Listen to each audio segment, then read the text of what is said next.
ব্যারাকপুর লোকসভা কেন্দ্রের নবনির্বাচিত সাংসদ পার্থ ভৌমিকের শুভ জন্মদিন উদযাপন করলেন আমডাঙ্গা বিধায়ক জনাব রফিকুর রহমান।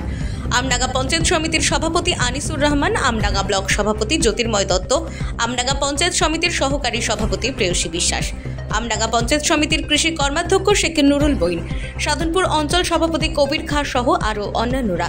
আমডাঙ্গা পঞ্চায়েত সমিতির সভাপতি আনিসুর রহমান বলেন, দাদা, এই দিনটি আপনার জীবনে বারবার ফিরে আসুক। আপনার সুস্বাস্থ্য ও দীর্ঘায়ু কামনা করি। Bureau report, NB Bangla media.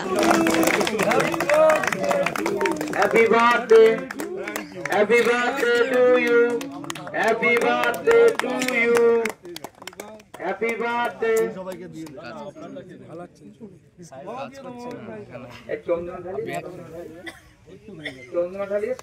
আমি বরণ করে নেব এর পরে, আর বরণ করে নেব আমি আমডাঙ্গা পঞ্চায়েত সমিতির সভাপতি আনিসুর রহমান।